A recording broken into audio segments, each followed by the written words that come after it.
Spring it on with 40 to 70% off almost everything at Gap Factory and gapfactory.com. Matching styles for the family are on sale too. Shop it all through April 12th. Spring it on with 40 to 70% off almost everything at Gap Factory and gapfactory.com. Matching styles for the family are on sale too. Shop it all through April 12th.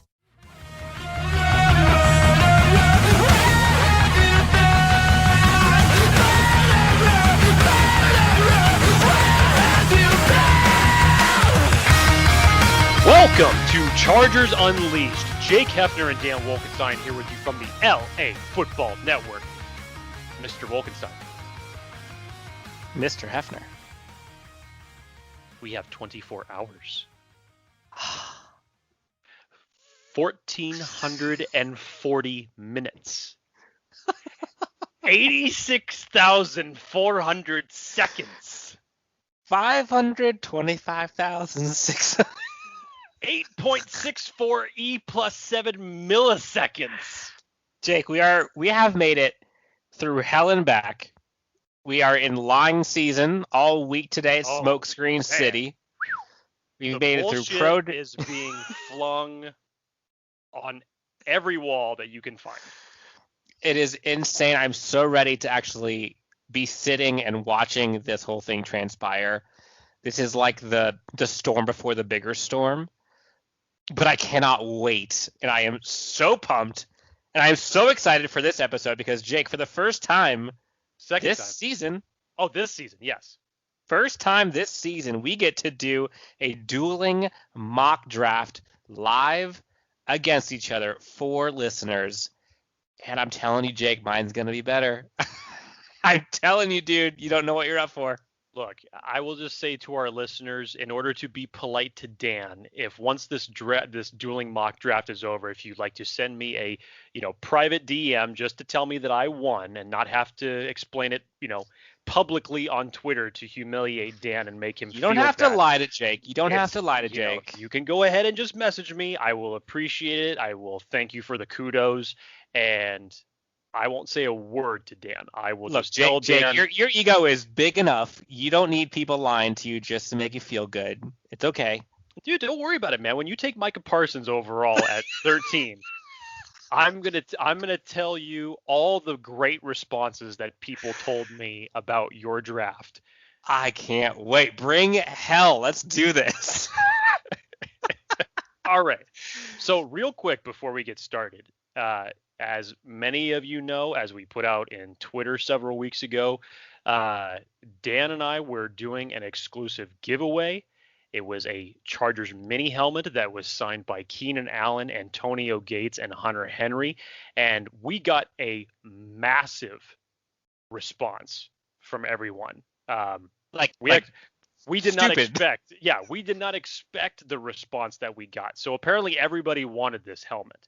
And good news is, as we said, we were going to announce a winner on April 28th. And thankfully we have a winner. And we will announce that winner at the end of the show following this dual mock draft. So stick around, listen for your name, hopefully, fingers crossed. And we will, of course, announce this at the end of the mock draft. But Jake, real quick, before we go further, when we talk about how many people actually were engaged with this thing. That's fair. Actually, I think that people would like to learn the numbers. We had over 650 retweets. We had over 128,000 impressions, meaning 128,000 people saw this on Twitter. Jake, I think people know who Chargers Unleashed is, at minimum. But I also think, nice. Yes, that was a nice little gimme for dude, us. Be real. I mean, they really don't give a crap about that. they want the helmet. They can give two shits about us. It's not a helmet. And they were like, give it to me. I don't care what it is. It's like, but Chargers Unleashed is the vessel. Now give me the prize. I don't care. Yep. So needless to say, thank you for everyone who participated in this. We got so much engagement, so much love for you guys. A lot of excitement. Cannot wait to announce the winner at the end of this episode. And again, for those who do not know, Charger Bolt family is who was helping us sponsor this giveaway. Be sure to follow them on Instagram, also on Facebook, Charger Bolt family. They have all kinds of giveaways. They have all kinds of raffles, memorabilia that they have signed that you can get all of your favorite players, not just for the Chargers, but for any NFL team. Check them out, Charger Bolt family. Huge, huge, huge shout out and thank you to them. Without further ado, Jake, I'm ready to kick your ass. We are 2 days left. Let's get this thing cracking. So just for rules of engagement for listeners, Jake and I have both put up TDN. We have our mock draft machine ready to go. We are not going to do any trades in this to make sure things stay equal. Dan is very disappointed about that. I am. And if we're being honest, I think both of us would agree that that's probably the more likely scenario than the Chargers trading back. But yeah, I digress. If we had trade capabilities for this pod, first off, Dan would be trading up. I would be trading back. Dan would only have about 4 picks in his draft, where I would probably have 17. So just keeping it real, keeping things on an even keel. No trades. All right, Jake, you ready? I'm ready. All right, coin flip. I'm actually flipping my phone next to me. Screen up means you go first. Screen down means I go first. Well, don't break your phone. You got a case on it, right? Nope. Yep, I'm good. Here we go. All right. Screen up is you. Screen down is me. Fair enough. Damn it. I have to go first. Asshole. Okay. Here we go. You ready to hit the start button? Yep. 1, 2, 3. Let's go. Okay. All right. The picks have started to roll in. Pick 1 is Trevor Lawrence, then Zach Wilson, Trey Lance. Pitts goes off the board at 4. Let's see. Here we go. All right. Let's let it get to us. At 5, we've got Penny Sewell. Actually, no. 5 is Penny Sewell at 7. Jamar Chase. Waddle's gone. Slater's gone. Fields is gone. Surtain is gone. Horn is gone. And Caleb Farley is gone, Jake. I mean, that was about as big of a nightmare for you, dude. Oh, no. Okay. You're so glad you went first right now, aren't you? Oh, that hurts. Now, just to say this out loud, Caleb Farley is not going at 12. But in this instance, apparently he has. This would be a great opportunity for a trade back. Mac Jones is still on the board. If we were trading back, I guarantee you I can get someone to take it for me. But again, he's not. And damn it, Jake, staring at me straight in the face is Micah Parsons and Christian Darrisaw. The gambler in me says Micah Parsons. It really does. Oh my God, you're going to do it. The gambler in me says Micah Parsons. But if I am Tom Telesco and I am reading the room, reading the tea leaves, knowing what is most important to this team, there's no way I would be able to sleep at night knowing I passed up on my OT2. As much as I hate to see Farley, Horn, and Surtain all gone, I'm going Christian Darrisaw. Well, it doesn't. Unfortunately, I'd like to be a little bit more dramatic because I'd like to be different on my end. Unfortunately, mine didn't end up too much better. Obviously, Lawrence and Wilson went off the board 1 and 2. You had Justin Fields going to San Francisco at 3. Penei Sewell went to Atlanta at number 4, followed by Rashawn Slater to the Bengals at 5. Jamar Chase, Jalen Waddle, Patrick Surtain. Broncos took Trey Lance at 9. If you're a Dallas Cowboy fan and you're listening to my voice right now, you're thrilled because Kyle Pitts fell in your lap at 10. Kyle Pitts fell right into your lap at 10 with not even having to move.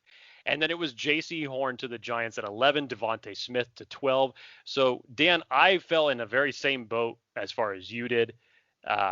Mac Jones is still on the board. Obviously, that's not happening. Micah Parsons is there at 13. And, of course, Christian Darrisaw is there at 13.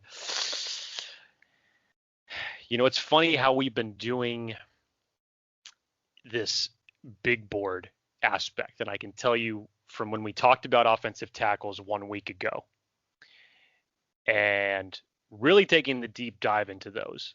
I'm not going to lie, my OT tackle 3 and my OT tackle 4 are so neck and neck that you could probably ask me 7 times between now and Thursday, and it may flip-flop every time on who I favor depending on what my mood is, and that's between Christian Darrisaw and Tevin Jenkins. Mm-hmm. In my mock draft, Jake, Tevin Jenkins actually went right after Darrisaw to the Vikings. You know what? You did. No, Jake, you No, do hang you. on a second. I'm still. This is how I was feeling earlier when I thought we were going to come on the show and do kind of like a different type of thing for tonight. That was going to be one of my dramatic moments, was to talk about where I had my latest OT rankings. So, but again, to keep things different.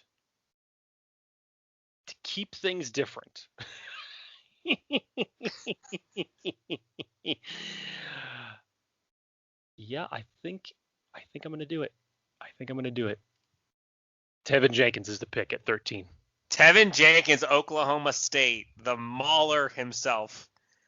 Wow. Jake, I am surprised. Okay, here we go. All right, so I have Darrisaw at 13. I'll give you some highlights of what has come after that to my next pick. We've got Mac Jones going to the Patriots, of course. My boy Micah Parsons goes to the Cardinals. Jalen Phillips goes to the Dolphins. Great pickup there. Greg Newsome goes to the Titans. Kwity Paye goes to the Jets at 23. One of our darlings, Elijah Vera Tucker at 24. Aziz goes to the Browns at 26. Najee Harris sneaks into the first round, going to the Bills at 30. Your favorite receiver, Kadarius Toney, goes to the Ravens. Give me a break. Let's see. Creed Humphrey's gone. Morig goes to the Jaguars at 33. Kelvin Joseph goes off the board. Pat Freiermuth goes off the board. Right before me, Baron Browning from Ohio State, the linebacker, goes to the Patriots.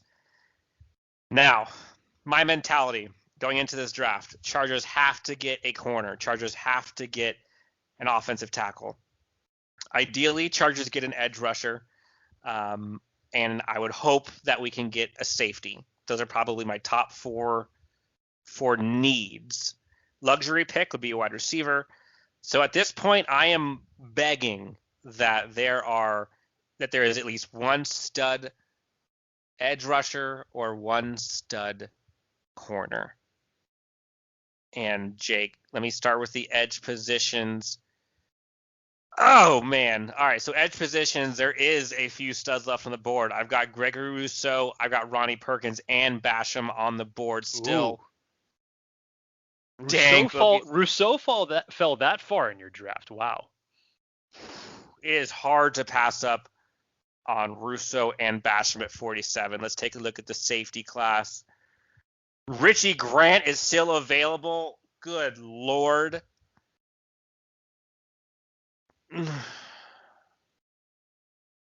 Oh, but Jake, arguably one of our favorites of this entire draft class, is sitting there staring at me straight in the face, saying, pick me, please. I'm not even second guessing this as much as I want to go Richie Grant, who is going to be an absolute stud.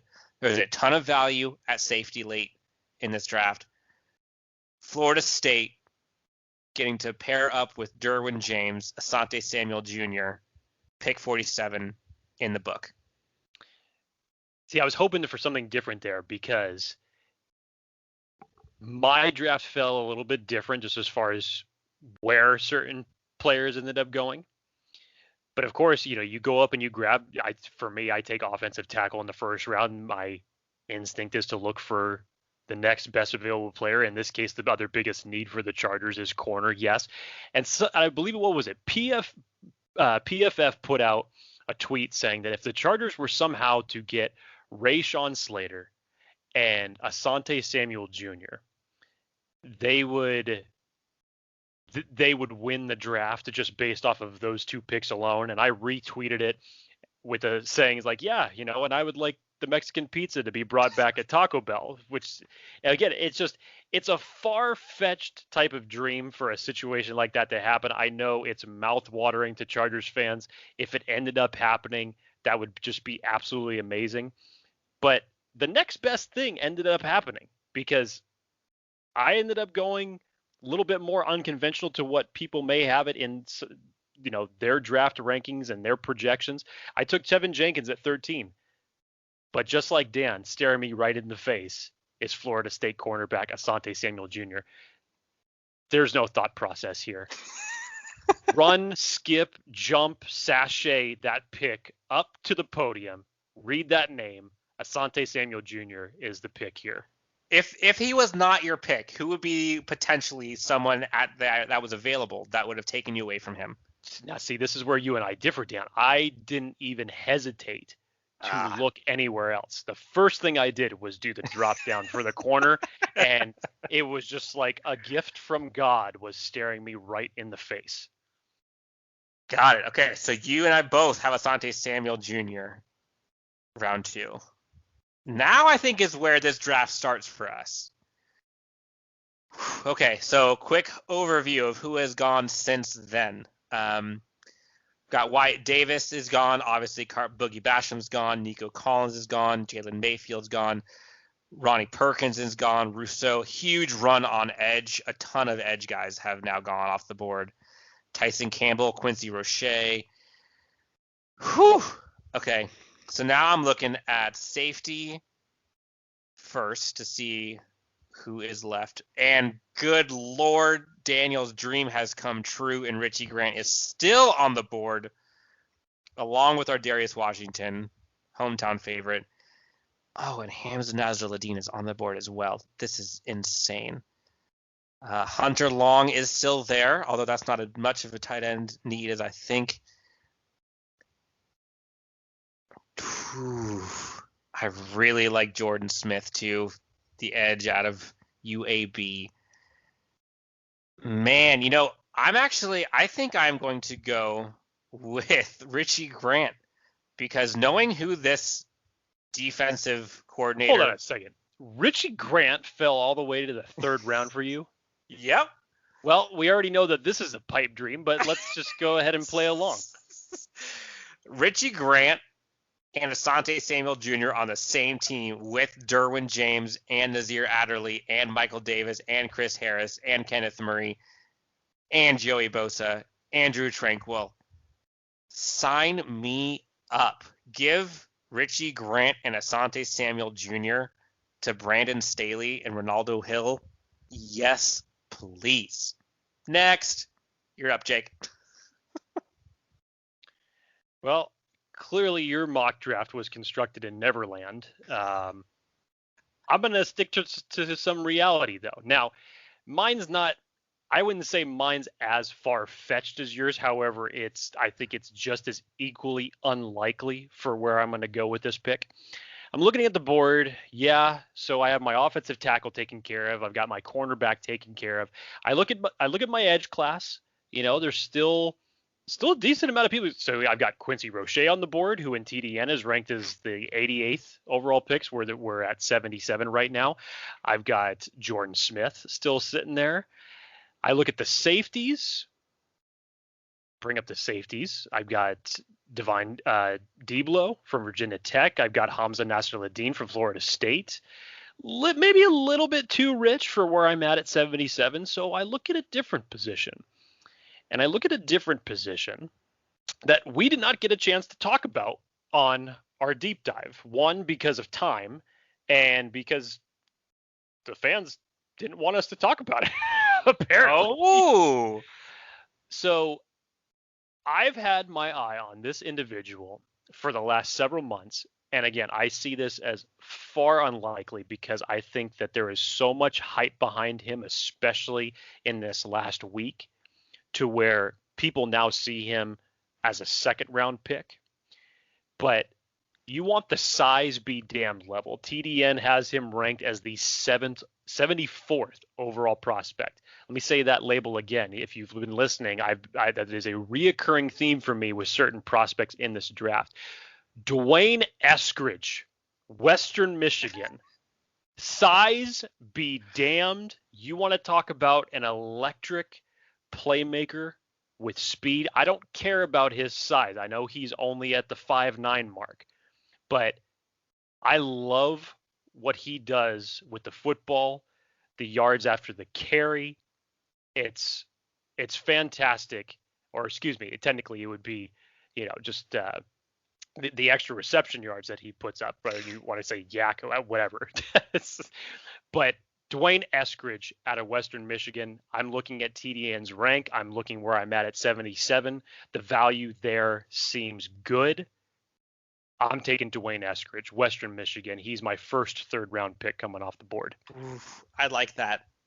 He would be so fun to watch in a Chargers uniform. You actually were the one that got me excited about him. When you told me about him, I was like, ooh. You pair him with what you have now with Keenan Allen, with Mike Williams.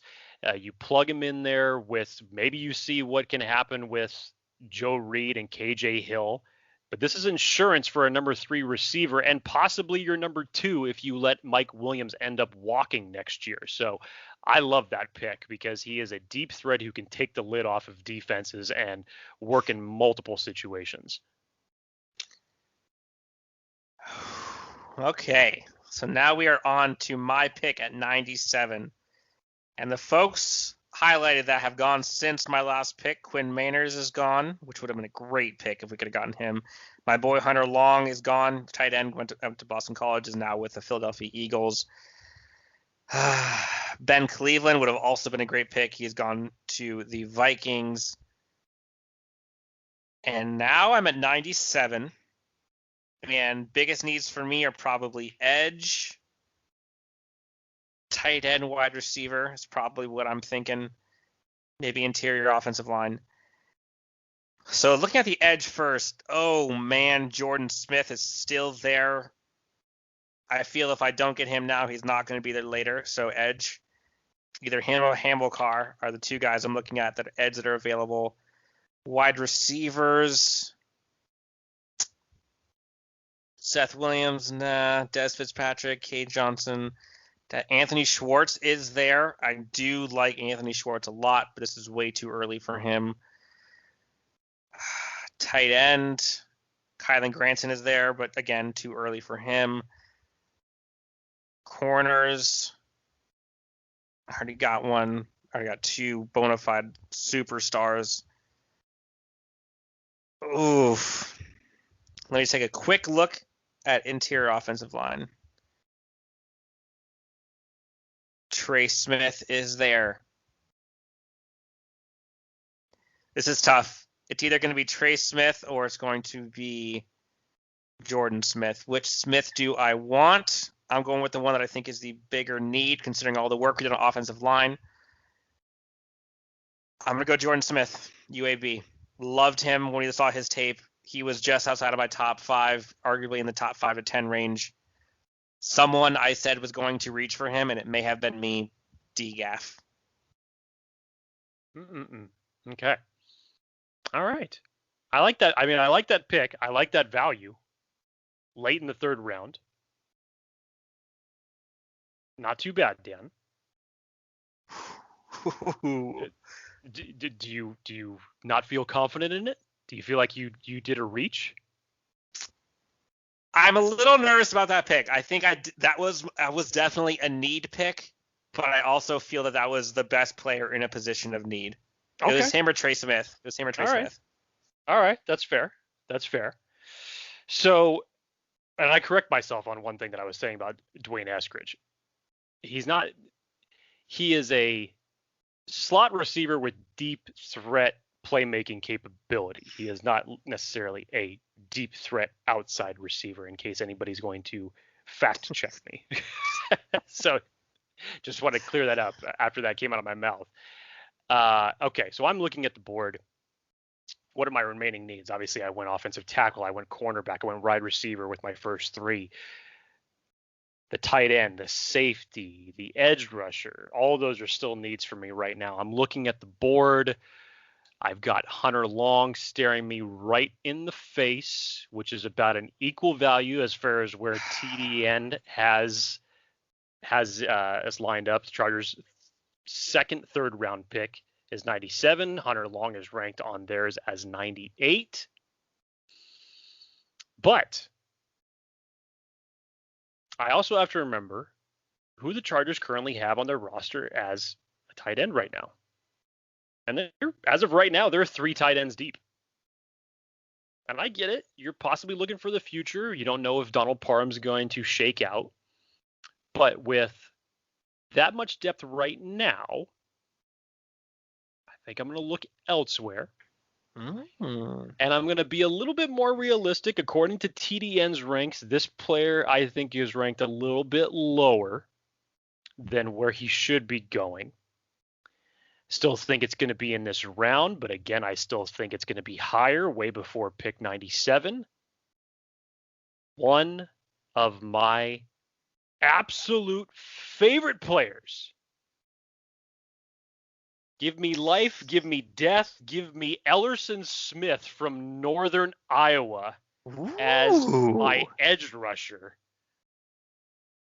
You were hyped. You were hyped on Ellerson Smith when you were talking about the edge position on that episode. If you haven't watched his tape, if you haven't seen his stats, it is unfortunate what this man was not able to do in 2020 because Northern Iowa elected not to play football because of the pandemic. But the stats that Ellerson Smith was able to put up in 2018 and 2019 were absolutely ridiculous. I would have loved to have seen what he would have done with the 2020 season, which means he'd probably be ranked higher overall amongst the edge rushers if he was able to even duplicate some of what he did in those first 2 years, even if it was on a truncated season, if he got the opportunity. But Ellerson Smith, as a guy that you're telling me that you could bring in as your third or your fourth best edge defender when you have guys like Joey Bosa and Chenna Nwosu. Now you go out and you sign Kyler Fackrell in free agency, and you add Ellerson Smith to this mix. Give it to me all day with this type of value. And TDN had him ranked as the 106th overall prospect. I think he's going to go a little bit higher than that. And I think at 97 right now, this is the perfect place for me to pick him. I think this is actually a value pick in this circumstance for Ellerson Smith. That's my third round. Okay, so your third round so far. Dwayne Eskridge, wide receiver out of Western Michigan, and Ellerson Smith, the edge rusher out of Northern Iowa. Ooh, this is a good draft so far for both of us. I like yours a lot. So we have made it through picks 1, 2, and 3. Day 1 and 2 are in the books as far as our draft picks are concerned for both Dan and myself. We're going to take a quick break, come right back, and we will finish up what is day 3. And don't forget the giveaway. That's coming up. Stay tuned. Rounds 4 through 7 when we come back.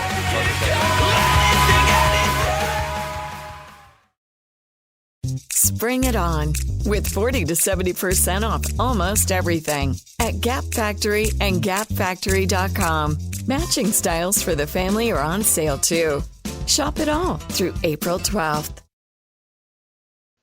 There is a distillery out of Texas called Garrison Brothers that we have to talk about. They are actually the first legal distillery outside of Kentucky and Tennessee, which makes it the first bourbon distillery in Texas.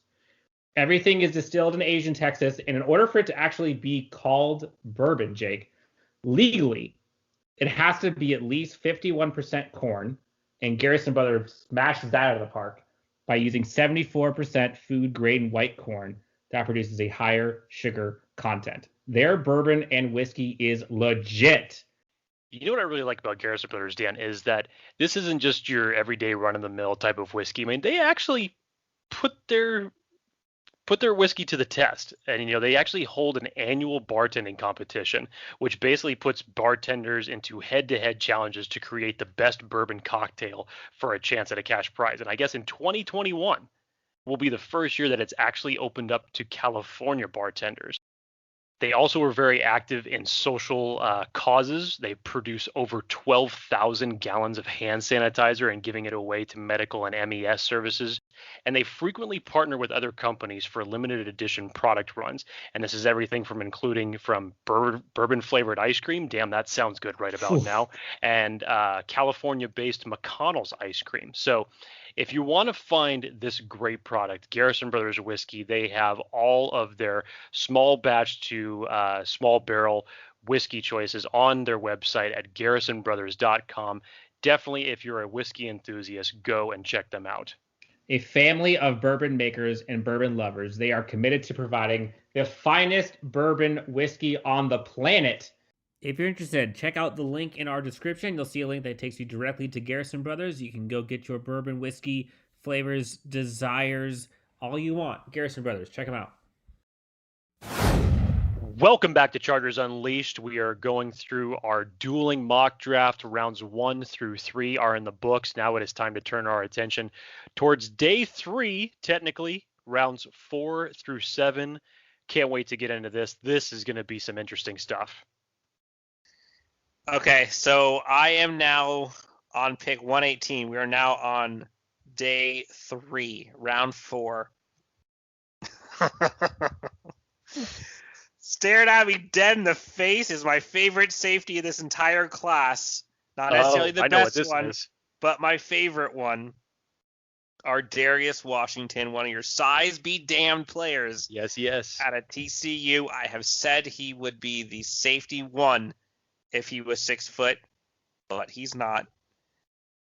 I already got 2 studs in the back end. I got Richie Grant and I got Asante Samuel.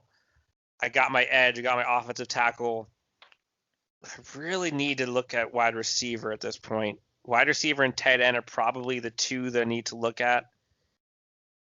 Wide receiver, there really isn't much there that I'm interested in. Daz Newsome, Cade Johnson, Seth Williams. Again, I'm kind of targeting that Anthony Schwartz, Shi Smith would be excellent value for me. But again, it's too rich for me right now. Tight end, no one there I want to get right now. So if I just take off all filters, just look at the best players available.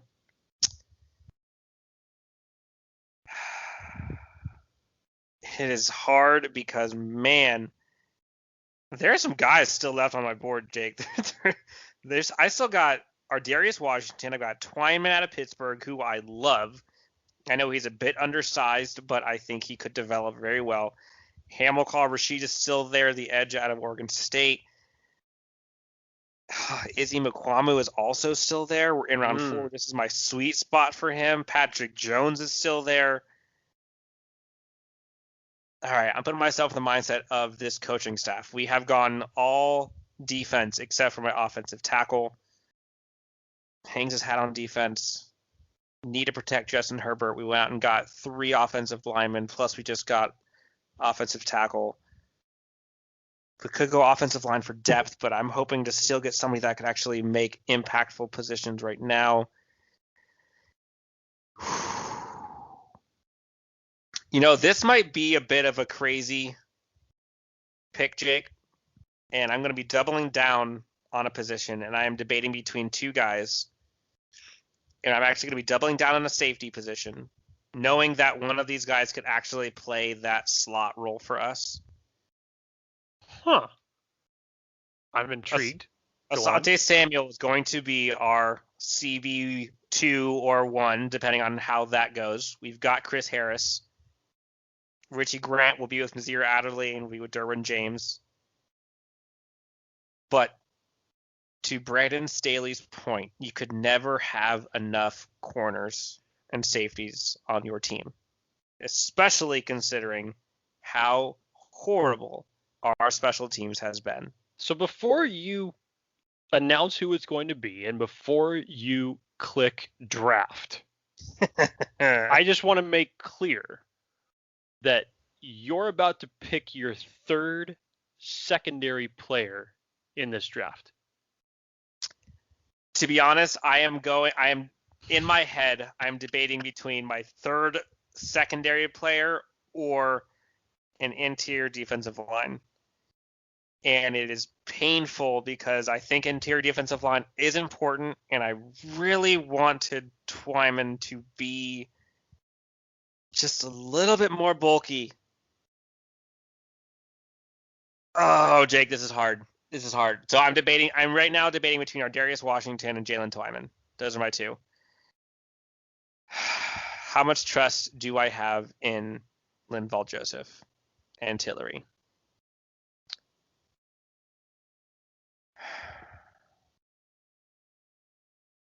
You know, I'm going to go with the safe pick. And it hurts me to do this. I'm going to go for depth. I'm going to do Twyman. Interior defensive line out of Pittsburgh. Wow. I left Ardarius Washington on the board. Wow. And the only reason I did that was because I already had Richie Grant and Asante Samuel Jr. That's fair.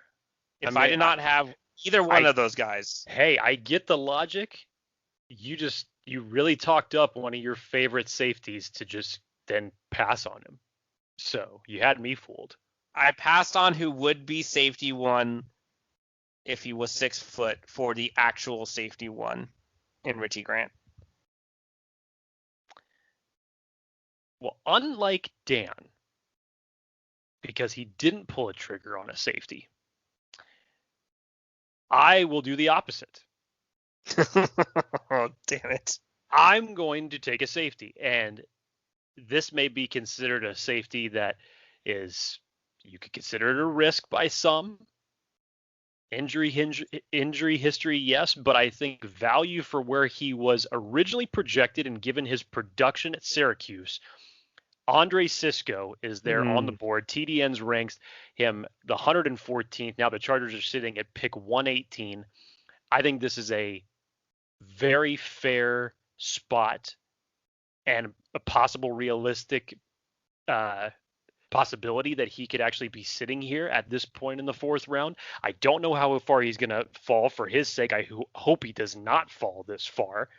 But injuries really derailed the end of his 2019 season. Obviously, it was one of the reasons that he opted out of 2020. But as far as his ball skills, what he's able to do as far as his natural fit at the free safety position, if people out there are not sold on Nasir Adderley and Andre Sisco can get back to his pre-injury form, this would be an immense duo that you could create alongside Derwin James. A healthy Andre Sisco was a guy who was projected probably in the 2nd round. So for injury purposes, for him to fall to me at 4, number 1, I feel is a gift. Number 2, I don't think is a real possibility for that to happen on day 3. I think he would be gone, hopefully for his sake by this point. But value-wise, this is tremendous here. There's no thought process here. Andre Sisco is my pick, safety out of Syracuse. Oh, I love Sisco. I think if he can stay healthy, man, that guy's going to be a beast. That's the only reason why he's even that low to begin with. Oh, man. Okay, Jake, so now we are on pick 159. Some of the guys that went ahead just before had a chance. Patrick Jones just left the board. Chuba Hubbard just left the board. Man. Des Fitzpatrick is gone. Walker Little just left. That would have been a steal. I just saw the Texans making a pick. Texans, Trey Brown. I just thought that was funny. The poor Texans, they haven't been able to talk about a 1st round pick all year. It sucks. So I'm sitting here. I have picked my offensive tackle. I've got an edge, safety, corner. Still have not taken a wide receiver or a tight end. Those are probably the 2 positions that I'm looking to go for right now. My guy, Anthony Schwartz, is still on the board. I think he would be an awesome slot receiver. Great pickup for this team. And then also my boy, Kylan Granson, is still there out of SMU. Folks who have not seen his tape, the tight end out of SMU, Go check him out. He is one of my favorite tight ends. I think he is criminally underrated. TDN has him ranked as their 183rd player. No way he makes it that far.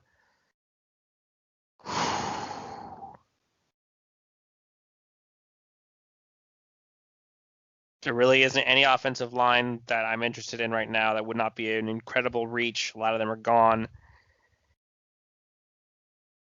I think I'm going to go Anthony Schwartz, wide receiver.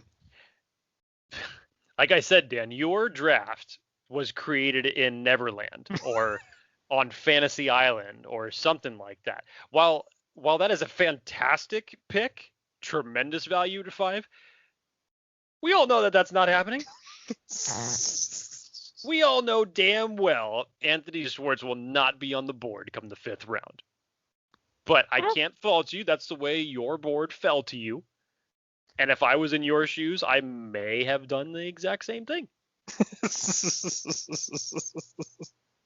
But thankfully, I'm not living in Fantasy Island for this draft. So that's me. Okay. Where do I go from here? Let's see. Quick recap of the picks thus far. Tevin Jenkins was taken 13 overall. Some people may say that they would have loved that between 16 and 19. Hey, if I was capable of making a trade, I'd probably trade down. I probably would be making 3 of them throughout the entirety of this duration. But to keep things on an even keel, we didn't. Tevin Jenkins and Christian Darrisaw, to me right now, are ranked extremely close. I just love the fact that Tevin Jenkins is just an absolute beast and plays like everybody stole his lunch money. Mm-hmm. Yes, he does. Tevin Jenkins at 13, Asante Samuel in 47, which would be an absolute dream scenario. Then we come back around the first pick of the 3rd round, take Dwayne Eskridge, the wide receiver out of Western Michigan. One of my favorite picks in this draft at 97, Ellerson Smith, Northern Iowa edge rusher. Most likely he will probably be gone before that pick, in my opinion. And then a great value pick if the injuries do hold as much weight as some people believe. Andre Sisco, who was a projected 2nd round pick, come right back around in the 4th and take him at the safety position. So now I'm looking at my board, and I think this might be a healthy time to address the tight end position.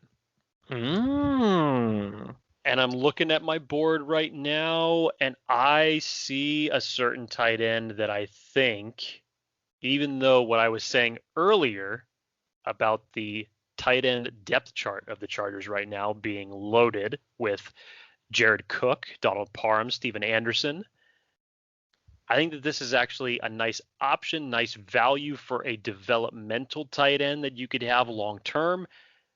Nick Eubanks, the tight end out of Michigan. I think here in the 5th round, this would be a very nice, fair value place to actually take Nick Eubanks. Not the best stats. Those aren't going to jump off the charts for you.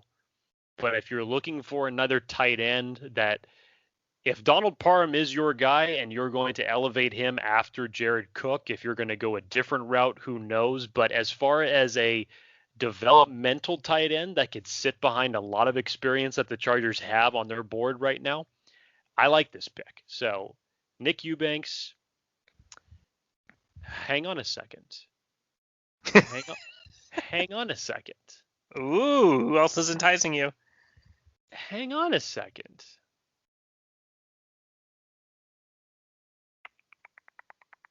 Uh-oh. I mean, you talk about like stopping at the whistle all of a sudden, like, I was gonna say, whoa. This may be all for naught. I'm just reading the board the way I'm seeing it right now.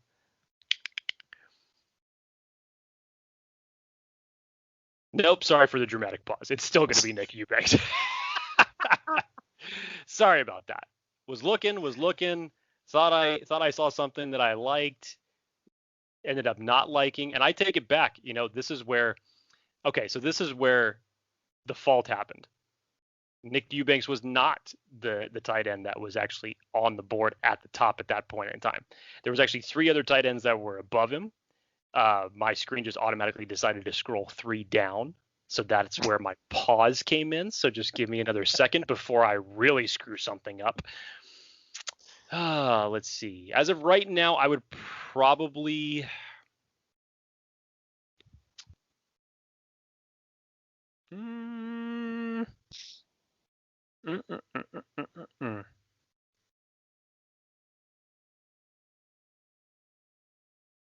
Okay, I take it back. Position is still going to remain the same. Position is still going to remain the same. And I'm going to take Quinnen Morris, the tight end out of Bowling Green. I like Quinnen Morris, actually. Yeah. I like this pick. I think he's a more athletic, and again, not the numbers very similar to Nick Eubanks. They're not going to jump off the screen. Size-wise, not necessarily ideal from what you want to see from a tight end, but he's a transition wide receiver. I just really like what I see from him. And yeah, as far as just the overall value, I guess, if you want to call it that, maybe not necessarily value, but just as far as the need matching up with the round aspect of it at the 5th round. Yeah, I'm gonna go Quinnen Morris here. Sorry that was an elongated pick due to stupid computer technicalities.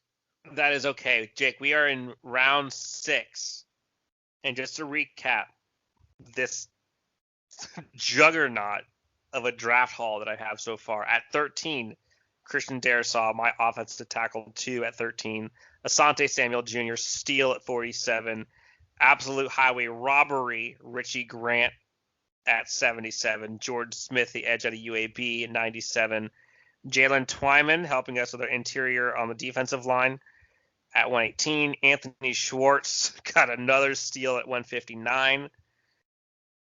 Now, my head is now I'm looking for guys who can be versatile, who can be impactful early, who can help be kind of those chess pieces that can be moved into multiple positions when needed. So starting off with, let's check out the wide receiver room. Woo! One of your other darlings, Jake, Jalen Darden is still on the board, who I would absolutely love. Demetric Felton, who I believe actually did talk to the Chargers and the Rams. He is on the board. Shi Smith is still on the board. But again, Anthony Schwartz is already on the team, so I don't necessarily know if I need to go wide receiver again. Oh, Jake. For folks who did not listen to the episode that we did on our positional deep dive on the edge players, there was one guy in particular who I said was criminally underrated and who I loved and who I also thought was a day 2 pick. And he is still on the board somehow. And I'm actually going back to look at the notes that I had on him because I was that shocked that he was still on the board. Chauncey Golston out of Iowa. Again, literally, I'm looking at my notes, Jake. Literally, I say criminally underrated day 2. This was your boy. This was my guy. Yep. This is my guy. And the thing I like about him is he's kind of a tweener where he's like a strong defensive end / defensive tackle, can kind of play that inside role. Super well-rounded, fundamentally sound. And I think the thing that came to mind when I saw him that most stood out was he just seemed like one of those, like Brandon Staley says, just a football playing Jesse. And with his instincts, he's not the flashiest, but he is a bully on the field, high motor, and just gets the job done. The fact that he is still on the board, I know that I am much higher on him than clearly TDM is, but I am racing to pick Chauncey Golston out of Iowa. Another versatile chess piece for my defensive line. Got your boy. Congratulations. Ooh. Jake, I'm feeling good right now. So to recap my elongated and computer mishap last pick, I ended up taking Quentin Morris, the tight end out of Bowling Green. Again, I think from where, pardon me, from where TDN actually had him ranked, I think was a fair spot for him. He could honestly, in my opinion, he could go early day 3 in round 4, and we end up getting him in round 6. Possibly a little bit of value in this circumstance. I don't believe that's fully reality, but him along with Nick Eubanks, I think should have been gone. Or I'm sorry, that was around 5. I think him and Nick Eubanks should still be on the board, possibly by round 4, round 5. I think that would be fine. So it's a weird tight end class. They may even go higher. Who knows for this particular year? But I'm looking at the board now, and I'm thinking to myself in round 6, this is maybe a good time when I start looking at, is there a position that I want to double dip on? No, I don't really see anything that tickles my fancy there. So I am coming to a position that I have not yet addressed, and that is the interior defensive line. Now I'm looking at this, and I'm looking at this, and I say again, I'm looking at this. Drum roll, please. Much like Dan's last pick, where Dan was much higher on his particular player than what TDN had it ranked. Very similar scenario to where this is at for me. But Darius Stills, the interior defensive lineman out of West Virginia, has, if we've been tracking all of the pro days and Senior Bowl interviews and whatever you want to call it, we know for a fact that Darius Stills has received interest from the Chargers. Now take that for what it's worth. Who knows what that actually means? But this is another guy to me that could fluctuate his draft position could fluctuate a lot on day 3. To me, he's got the potential that, depending on how the board fell, that he could go in the 4th round. To me, he's still sitting here in round 6. And again, this is strictly based off of TDN's rankings. But if for some reason Darius Stills fell all the way to round 6, again, I don't see this as likely. I would love this pick. Darius Stills has terrific initial quickness off the snap. And I think just very underrated production. I know he doesn't fill the stat box, but still his play was enough to earn him the Big 12's preseason defensive player of the year coming into his final campaign. So what he did in 2019 was still very impressive to earn him that kind of attention. So interior defensive line, as Dan was talking earlier, what do you have with Linval Joseph? What are you going to have with Jerry Tillery? Do you want a little bit more interior defensive line speed? Yeah, he's still one of the smaller defensive tackles in this draft, but I'm going to trust his speed more than anything. I think that that's the prototype of the type of interior defensive lineman that Tom Telesco has traditionally drafted. And so I'm taking Darius Stills, pulling the trigger here around 6. That's my pick. I like. Jake, I'm not going to lie. Every single one of my guys that I have picked, I love. Is unrealistic going to be there? Is unrealistically going to be there? Fair. Some of them. At this point, I am looking at my team overall. I have fulfilled the biggest need, which is getting the anchor for Justin Herbert. I have fulfilled the second biggest need in getting a bona fide superstar in the making at Asante Samuel Jr., a guy that I have wanted at 47 for what seems like 6 years. Richie Grant somehow fell to 77, so my secondary is feeling mighty fine right now. I have shored up our edge position and depth. Obviously, we've got Nwosu, who's going to be balling out, but to have Jordan Smith and Chauncey Golston both there after Fackrell, I'll take that. Jalen Twyman, I think, has some time to develop, which he will have behind the defensive tackles currently on this roster. So right now, I am looking for playmakers. I am looking for guys that can make Justin Herbert's life easy. And Jake, Jalen Darden is still on the board. Now, for folks who say, oh, you already got Anthony Schwartz, and we already have a lot of wide receivers, there aren't many guys that are like Dwayne Eskridge, that are like Jalen Darden, that are like the Rondale Moore types. Luckily for the Chargers, there are some slot receivers that are just unreal in this draft. Somehow, Jalen Darden is still there. Somehow. Go on. Jalen Darden, Jalen Darden, Anthony Schwartz, paired with Joe Reed, KJ Hill, Jalen Guyton, Tyron Johnson, Keenan Allen, Mike Williams. What? I'm going to have these guys feast and compete for starting spots and special teams. Darden's my guy. I'm going for the playmaker. I'm going for the guy that can absolutely roast up the field, spread offense. Perfect fit for this Chargers offense. Well, it's official.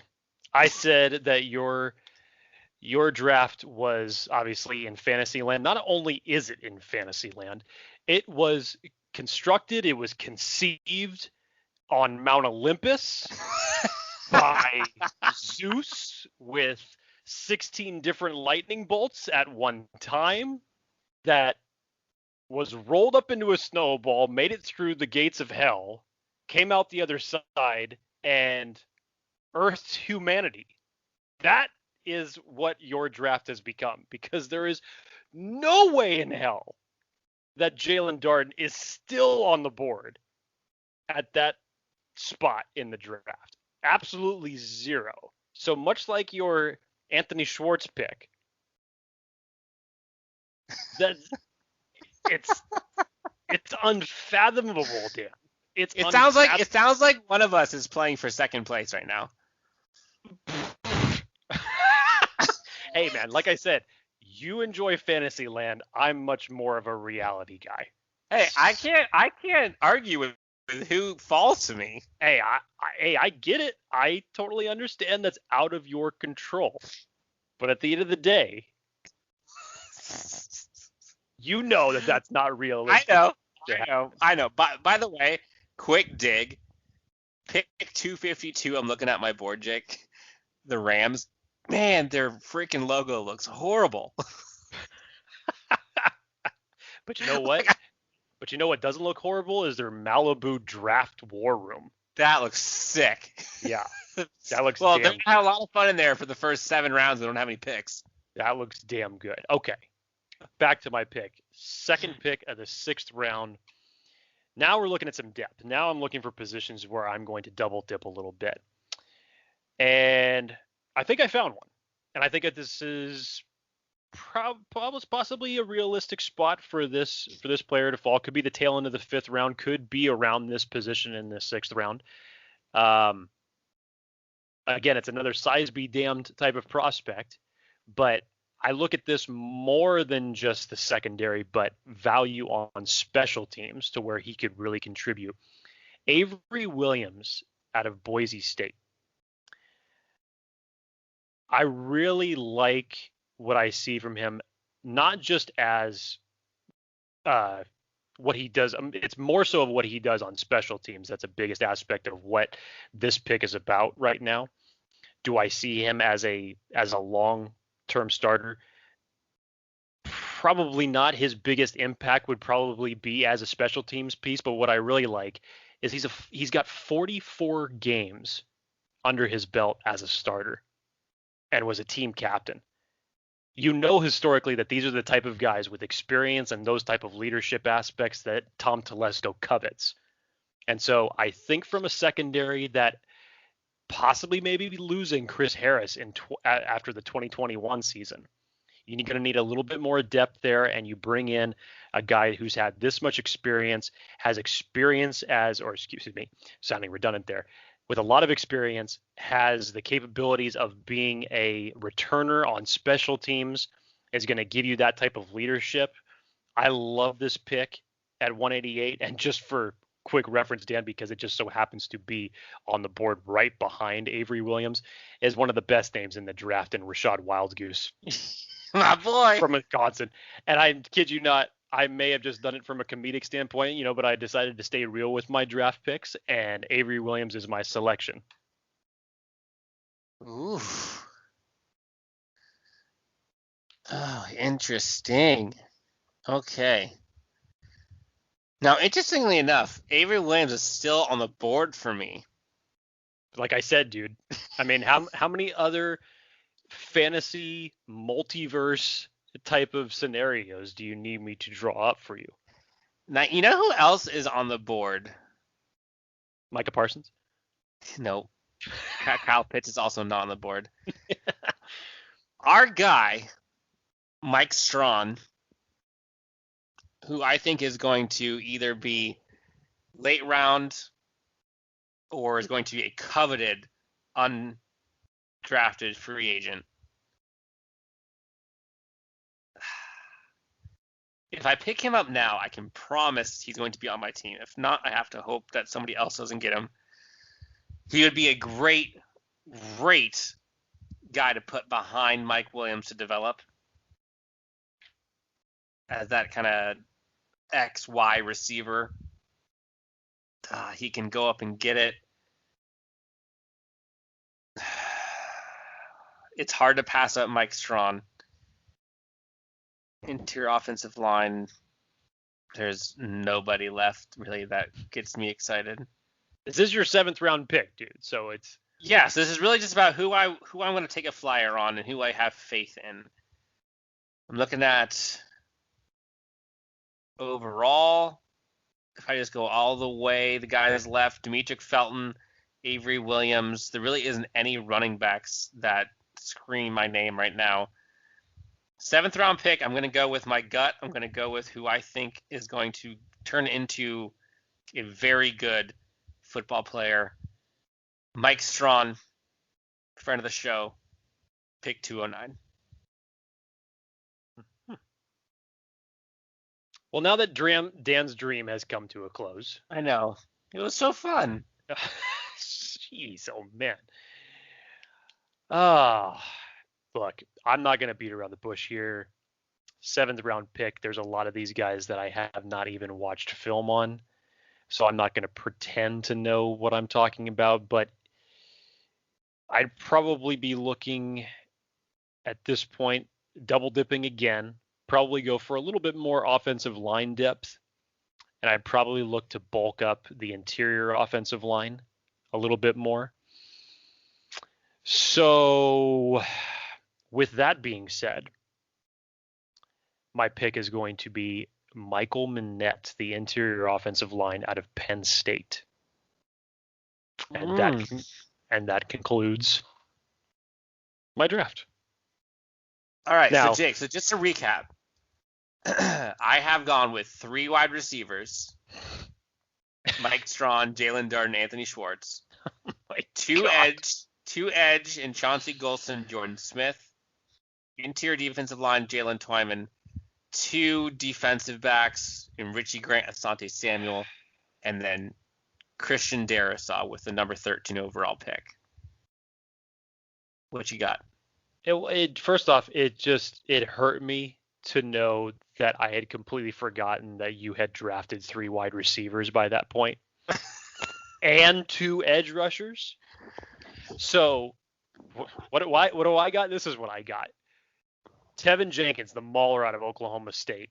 Whatever you want to say about how you rank him behind Penei Sewell, Rashawn Slater, who's your OT3 from that point on. Like I said, you could ask me tomorrow, it could be Darrisaw. And I could flip-flop on that going between Tevin Jenkins and Darrisaw for the next 24 hours before the draft starts. But I just love the way that Tevin Jenkins plays football. with an attitude that is, in my opinion, outside of Penei Sewell, is unmatched. That was my pick at 13. Come back around, dream scenario, highly unlikely that he's still on the board, but a dream scenario nonetheless. Asante Samuel Jr., cornerback out of Florida State. Hey, I like that pick. Well, yeah, it's the only pick that we had similar. Moron. Dwayne Eskridge, another one that I don't see being here at 77. I think that the hype that has gotten under his cape over this past week, I think that he goes somewhere in the tail end of that second round because, say what you want about the receivers that are going to go in the first round, however you have them ranked, whatever. But there is going to be a huge run on wide receivers in the second round, and I think that Dwayne Eskridge could be elevated to go that high. Come back around in the second pick of the third round. One of my favorites, talked about him on the show. I think he goes higher than 97, but still third round pick is probably a fair place to put him. Ellerson Smith, productive edge rusher out of Northern Iowa. I love this kid. Would love to see him in a Chargers uniform, whether it's at pick 97 or anything above that, to be perfectly honest. I would be happy. 118, tremendous value pick. Andre Sisco, safety out of Syracuse. The injury worries are the only reason why he has dropped this far, that he's ranked this far. I would hate it for his sake, if he fell this far. I would not want to see him fall all the way to day 3. But in my mock draft, he's there. And while I still don't want it to happen, I could still see it as a possibility. I wouldn't necessarily be that surprised. But Andre Sisco to fill the free safety need, possibly, if you don't believe that Nasir Adderley is your guy, a ball-hawking safety of Andre Sisco when he's healthy would be awesome to pair with Derwin James. Come back around with my little computer snafu, pick 159, Quentin Morris, the tight end out of Bowling Green. 185, again, I had him higher than what TDN ranked him at, but Darius Stills, a guy who we know the Chargers have had interest in, undersized nonetheless, but that's traditionally what Tom Telesco has gone for his smaller interior defensive lineman. Address the special teams and add a little bit of depth at the cornerback position. Avery Williams out of Boise State. Love what he does as a returner. Is there for cornerback depth. Very experienced corner, 44 starts under his belt, and was a team captain. Those are quality that we have seen numerous times in past drafts. Tom Telesco absolutely covet those type of players. And then pick 241, having watched a bit of film on him, decided to address the offensive line once again, add a little bit more depth on the interior. Michael Manette, interior offensive lineman out of Penn State. So what you can do is you can simply find me on Twitter, go to my DMs, send me the congratulations. We'll totally keep it from Dan, which not to hurt his feelings, but you know what to do. So I thank you in advance. Now, before we get into the winner of the giveaway, Jake, I just put up a poll on Twitter. I'm curious to see let's predict who we think Chargers fans are going to pick. Who would you rather be the GM picking for the Chargers for the 2021 NFL draft? I mean, Dan, really? I mean, wait, the options. Oh my God, you actually put this up? Tom Telesco, your very own Chargers general manager. Dan and Jake, yours truly. Or arguably one of the best pets of all time, Scooby-Doo. Jake, before we look at the answers, what do we predict is going to be the winner of this poll? Tom Telesco, you and I, or Scooby-Doo? Look, there's gonna be one of two answers here. Either it's gonna be Scooby-Doo in a landslide, or people are going to insert secret answer D and basically plug their own answer in. That to me is who would you pick? I can't believe you did this. I mean, at least put something with some symmetry in it. You know, if you said like Tom Telesco or, you know, give me another GM, just to put it on an even keel. But, bro, you went all over the place on this poll. Who are you picking? I'm damn sure as hell not picking me or you. I know what your players are. That's for damn sure. All right. Well, listeners, you know what to do. Find us on Twitter at LAC_Unleashed. Who would you rather be the GM for the Chargers picking this year? Tom Telesco, me and Jake, or Scooby-Doo? Okay, Jake. Please let it be Scooby-Doo. I hope it's Scooby-Doo. That'd be hilarious. Jake, are we ready? Oh, I thought you were going to say more. Am I ready for what? I know what you're talking about, but I was waiting for you to usher out a new sentence. Let's do it, Jake. For what many have come here to hear, the winner of the raffle that we have done, drum roll please, and for those who are wondering how the heck are they going to get through those 180,000 impressions and 600 and something retweets, we have gone through and used some application that I had no idea existed until before we've actually used. Okay, dude, my hands were getting tired from the long-waited drum roll. Like, are you going to say it or not? Sorry, we put all 600 plus folks in the entries. We got a winner, the winner of the triple signed helmet, thanks to Charger Bolt family. No other than Chris G. On Twitter, his handle is Chris619G. Chris, you have won the triple signed helmet. Congratulations. Send a DM to LAC_Unleashed on Twitter. Let us know that you heard this, that you saw this. We will get this out to you momentarily. Congratulations to you. Congrats to everyone, and thank you to everyone who participated. There will definitely be more giveaways coming in the coming weeks and months. Man, Jake, this is fun. We are, a day and a half away? This should be draft eve right now. Like, doing this only just elevated my frustration technically when we drop this, it will be Wednesday. Yes. So we're technically 24 hours away in that circumstance. But where we're sitting right now, we're a little bit over 24 hours. And I should be waking up tomorrow and seeing the draft. But no, we have to wait just a little bit longer. I'm okay. I'm okay. I'm all right. For those who have not listened to us until today because you're wanting to see if you won the giveaway, I'm sorry you did not, other than if your name's Chris. But continue to follow us at LAC_Unleashed on Twitter. You can find us on Facebook, Instagram. We are all over. We also have a YouTube. To give us 10 seconds, go on to whatever you are using to listen to us on your podcast. Click the subscribe. Leave us a review. You name it. You guys mean the world to us. We're so grateful for all of you. Jake, Chargers are about to pick some players in a couple days, and I cannot wait. We are going to be on pins and needles all freaking weekend.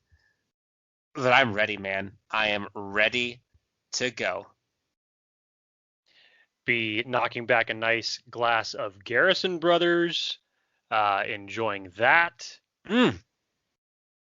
People will actually be around me to witness this draft, unlike last year. And I'm extremely grateful for it. The atmosphere of the NFL draft is back. Everybody that we're going to have that's going to be with us is going to be going bonkers. It's going to be a weekend of banana balls, pretty much. 7 rounds of madness. I'm all here for it. By the time I leave my couch, there will, in fact, be an indent in it. And I can't wait. Yes. Let's do this. Let's do this. Thank you guys so much again for listening. It's NFL draft time. There's nothing more to say about that. We're going to be hyped up. We're all going to be interacting come draft weekend, going over all of the picks, of course. And Dan and I will eventually get around to breaking all of these things down, and it's can't wait to do it. So seriously, thank you again, guys. Really appreciate it. We'll talk to you next time.